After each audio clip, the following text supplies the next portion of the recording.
Y el tema es cuándo y cómo hacemos una artrodesis de tobillo. ¿Cuándo? ¿No es cierto? En osteoartritis, que es la principal indicación y tal vez la más frecuente, pero la osteoartritis que es dolorosa. Esta osteoartritis, por frecuencia, generalmente puede ser primaria, sin causa aparente, las postraumáticas por fracturas de tobillo, secuelas de pilón tibial o las fracturas del astrágalo. Osteoartritis postinflamatorias como las AR o enfermedades del colágeno seronegativas, las por cristales, las hemofílicas o bien las que son posinfección. Esas son las principales indicaciones.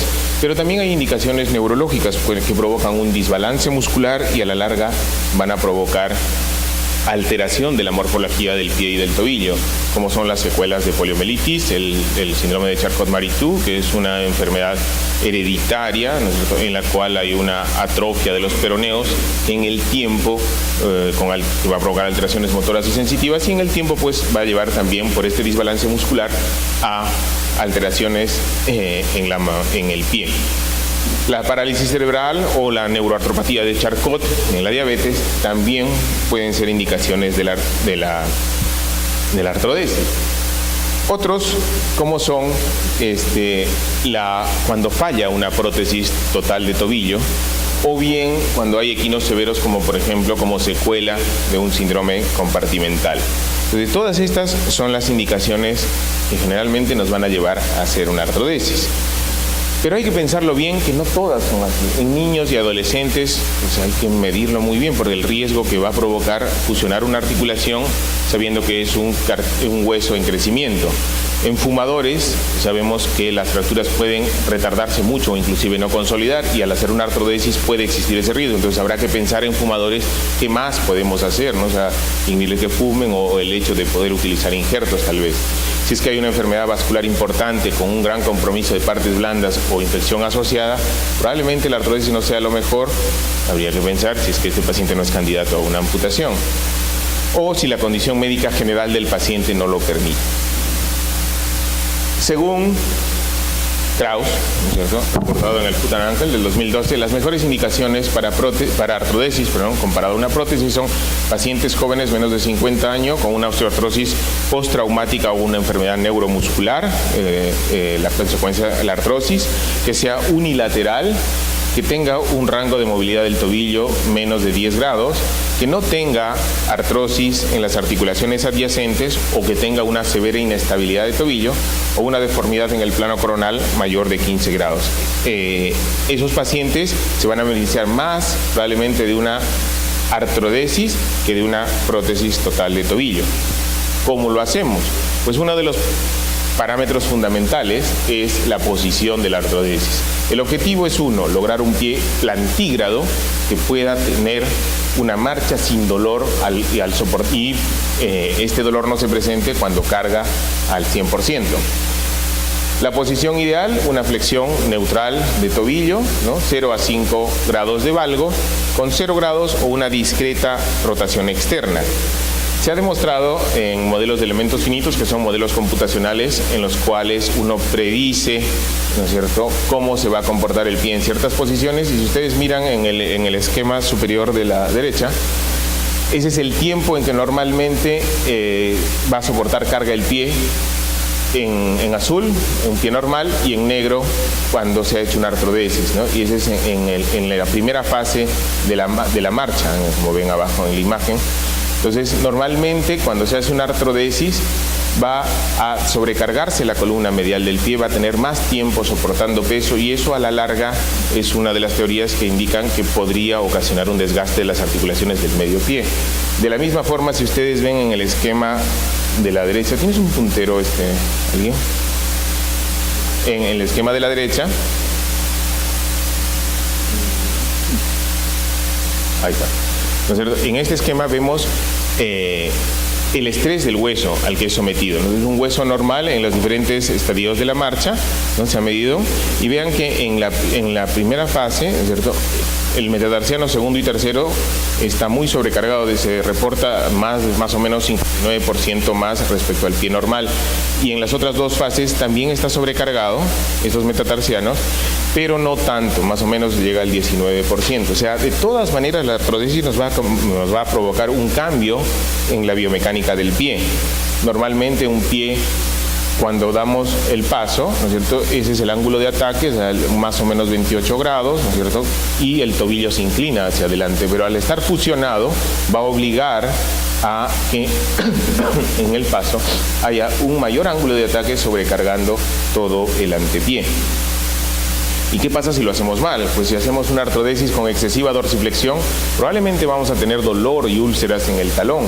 Si hacemos excesiva flexión plantar, metatarsialgia, y va a condicionar que en la marcha ese paciente pueda hacer un geno returbatum. Si hacemos artrodesis con demasiado valgo, varo o malrotaciones, van a aumentar el estrés, podría aumentar el estrés en los ligamentos colaterales de la rodilla o provocar callos dolorosos en el primero o quinto metatarsiano, de acuerdo a que si es que se nos desvía más hacia el varo valgo. Asimismo, valgo excesivo va a condicionar artrosis de la subtalar y podría condicionar a futuro una disfunción del tibial posterior. Entonces, cuando planificamos nuestra cirugía, pues hay que prestar atención a ciertas cosas. El eje en el que debemos artrodesarlo debe pasar del domo astragalino ligeramente a medial, igual en la superficie de contacto del talón, ligeramente a medial en el calcáneo. Y si es que hacemos en la radiografía lateral, pues hay que pensar que el eje de la tibia debe pasar por el proceso lateral del astrágalo, aunque se está escrito que también podríamos correr el astrágalo ligeramente hacia atrás para disminuir esa carga hacia adelante, o sea, puede pasar ligeramente hacia adelante, pero eso es el objetivo que tenemos que lograr. ¿Cómo lo hacemos eso? Pues a través de diferentes técnicas, ¿no es cierto?, en donde debemos considerar los abordajes y los implantes que vamos a utilizar. Estos abordajes pues van a depender de muchos factores, ¿no es cierto? Pueden ser abiertos o pueden ser por artroscopía.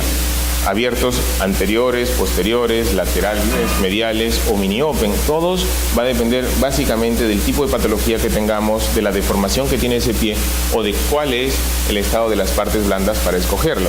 Y los implantes pues tenemos muchos: fijación externa, tornillos, placas y tornillos, clavo bloqueado o la combinación de alguno de ellos. Y vamos directo a ver algunos casos. Esta es una paciente operada en el hospital. La primera vez, 76 años, fue una luxofractura expuesta de tobillo.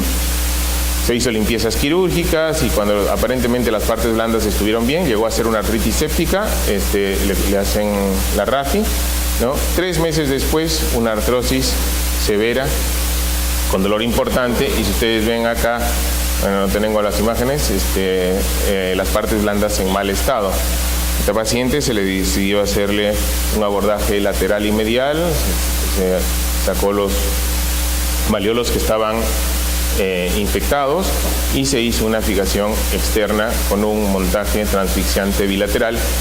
Un clavo pasa por el cuello del astrágalo, el otro en el calcáneo. Se operó en octubre, se retiró el implante en enero cuando esto consolida. Ya Aybar en su libro reportó que el paciente tolera poco y eso es lo que hemos visto. Ese paciente, sobre todo los clavos a nivel del pie, son muy incómodos y fastidian, ¿no? Menos mal, este es un hueso que, como reporta la literatura, la artrodesis tiende a consolidar rápido. Otro paciente, varón, 65 años, caída de andamio del segundo, y viene transferido de una clínica porque no le alcanzaba el presupuesto que le hizo el doctor González, ¿no? Y llega al hospital con el pie totalmente hinchado, con una lesión de partes blandas cerrada, Scherne 2. En emergencia se le coloca un fijador externo provisional, un clavo en el calcáneo, otro en la tibia proximal, y se espera hasta que mejore las partes blandas. En la tomografía se veía una destrucción total de esto sin capacidad de identificar qué superficie articular quedaba. Una vez con mejoría de las partes blandas, decidimos hacerle una artrodesis primaria, fijando ese fragmento grande atrás con injerto, autoinjerto, ¿no?, tricortical y esponjoso, y la fijación de ambos malleolos ahí, y lo protegimos con un fijador externo. Se operó en julio, el paciente aguantó hasta el 17 de enero cuando ya se vio la consolidación. En fracturas de pilón tibial, sobre todo fracturas graves, como ustedes ven, la artrodesis primaria potencialmente acelera la recuperación, disminuye las complicaciones y el dolor comparado con la reducción abierta y la fijación interna en ciertos escenarios. Y esos escenarios básicamente son estos, ¿no? Fracturas muy cominutas, que no son reconstruibles en pacientes que retardan el tratamiento o que tienen múltiples comorbilidades o neuropatías periféricas, ¿no? En estos, aparentemente, habría que pensar una artrodesis primaria cuando las partes blandas lo permitan. Este otro paciente, miren, varón, 70 años, operado 5 meses de una luxofractura expuesta del tobillo. La operación primaria no fue en el hospital, viene así. Cada que intenta caminar, el tobillo se le hincha y no tolera el dolor. Si ustedes ven la radiografía, miren, la reducción es mala, ¿no es cierto? Han reducido arriba, aquí el domo del astrágalo debe ir acá, está subluxado, y el peroné, miren, a pesar de que es una radiografía casi estricta lateral, estaba totalmente hacia atrás, cosa que lo vimos en la cirugía de artrodesis. Coincidentemente estaremos operados hace una semana, 10 días creo, ¿no? Por un abordaje anterior.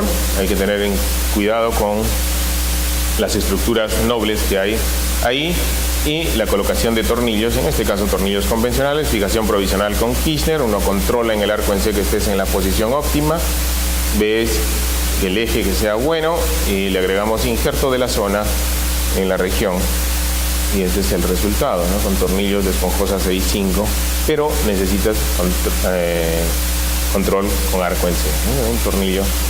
La disposición de los tornillos es un tema que va a hablar Aldo. Hay muchas formas de colocarlo, menos mal todas casi rinden bien. Pueden ser con tornillos de esponjosa, canulados, o los tornillos ocultables sin cabeza, todos mecánicamente rinden más o menos lo mismo. Otro paciente, 52 años, no tiene ningún antecedente traumático, solo viene por dolor, ¿no es cierto? No tiene factores de riesgo y en la radiografía se ve una artrosis primaria. Este tal vez sea una de las mejores indicaciones para hacer artrodesis por artroscopía, ¿no? Es un tobillo congruente, bien bonito, pero lo que le hicimos fue una artrodesis por un abordaje abierto, ¿no? Este es el resultado de la radiografía más o menos 5 meses después, tratando de mantener los ejes que tenemos.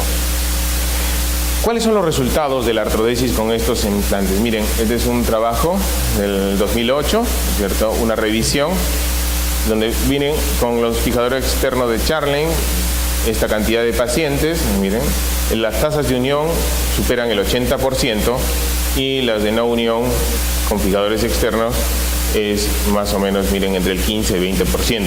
Con tornillos las tasas de unión son mucho más altas, superan el 90%, y las de no unión 6-5%. En esa época, para el 2008, miren, la tasa de unión 91%, 9% de no unión. Infecciones más común, miren acá, bueno, este es con placas, con injertos, y los fijadores externos siempre tienen este riesgo, ¿no? Que se infecte el trayecto del pin, por eso hay que estarlos cuidando y controlando. Esta otra mujer, 49 años, una luxofractura de tobillo, para variar, sin tratamiento, ¿cierto? Y viene a la consulta en ese estado, ¿no? O sea, un tobillo con una desviación, una consolidación viciosa en valgo, subluxado el tobillo a posterior. Lo operamos ayer, coincidentemente. Empezamos con una artroscopía, ¿cierto? Porque el artroscopio es cierto, o sea, cuando lo tenemos a disposición nos permite entrar a zonas donde hay veces con los osteótomos no se puede, ¿no? Entonces se hacen abordajes pequeños, laterales, y te permite limpiar la superficie articular con mucho más cuidado que el otro. El problema de este paciente era que la desviación que tenía. Entonces decidimos, después de limpiar y controlar, tratar de sacar todo lo que pudimos, lo convertimos en 2 incisiones pequeñas, mini open, para hacer las correcciones de eje y la fijación con tornillos, en este caso tornillos canulados, ¿no? Ese es el resultado. Nos quedó ligeramente subluxado a posterior, pero eso es permitido. Otro problema que vemos en el hospital es esto, ¿no? Las neuroartropatías de Charcot. Es un paciente de 53 años, diabetes mellitus compensado. Miren la deformación que provoca, y como no tiene dolor, este paciente pues puede estar caminando así. El riesgo es de que por la deformación haga zonas de presión y termine haciendo úlceras que se infectan y puede terminar en una amputación. decidimos hacerle una artrodesis. Ese es el resultado después de la corrección de los ejes, y en estos casos, en este caso específicamente hicimos con un clavo endomedular, un expert hand. Otro caso similar que lo operamos con Alexis hace un buen tiempo, ¿no? Lo mismo, miren, ausencia del astrágalo, son artrodesis para hacer artrodesis de todo el retropié. Hay amplia literatura que ustedes pueden revisar en que dentro de la neuroartropatía de Charcot, esta técnica es una de las que mejores resultados da, por lo que es pocas incisiones, ¿no es cierto? Y son implantes internos. Otra de las formas está descrito mucho con el distractor de Lisa. Pero hay mucha bibliografía, entonces pueden ver que esta es una muy buena técnica para este tipo de patología. Esta es una revisión que encontré, miren, es del 2017, de este año, y comparan el pronóstico entre artrodesis y artroplastía. Obviamente me he centrado en la artrodesis, no tengo ninguna experiencia con artroplastía, pero es de la última década. Y miren cómo ha cambiado eso. Miren, trabajos, hay algunos, como por ejemplo este es con artrodesis por artroscopía, ¿no? La tasa de consolidación, ¿no es cierto?, ajustado a todos los trabajos, de complicación de herida operatoria es 9.8. Miren, la tasa de éxito sigue siendo alta, y la no unión, que es esta, miren, 7.9%, o sea, ha bajado un poco comparado al 9% que había en el 2008. Y lo que se refiere es que un poco tenemos mejores implantes, ¿no es cierto? Las técnicas son más depuradas, se ha entendido mejor el cómo hacerlo, y ha logrado que esto siga siendo un procedimiento bastante seguro y con un poco más de éxito. En conclusión, me gustó mucho esta, miren, del 2017 también. La artrodesis, ¿no es cierto?, es definitiva, segura, confiable para aliviar el dolor y mejorar la función. Puede ejecutarse con una variedad de técnicas y abordajes, permitiendo un planeamiento flexible, y esto lo vamos a elegir de acuerdo al paciente. La ventaja de esto es que una vez hecha, lograda la fusión, no hay restricciones de actividad física para este paciente. Si bien es cierto, está descrito ciertas alteraciones en la biomecánica del pie, aparentemente un buen porcentaje de ellos se adapta muy bien a ello. La artrodesis del retropié y del mediopié ipsilateral, o sea, si ya tiene un paciente una artrodesis, puede tener un efecto negativo en las tasas de unión, ¿no? Lo que se ha demostrado es que hay un incremento compensatorio en el rango del movimiento del retro y del mediopié, de la subtalar y de la talonavicular, ¿no? Y alguna literatura sugiere que esto podría acelerar la osteoartrosis del retro y del mediopié. Ahora, como siempre nos dijeron, uno tiene bibliografía para buscar, para lo que ustedes quieran demostrar, hay, ¿no? Entonces, esto es controversial. Y eso sería todo. Gracias.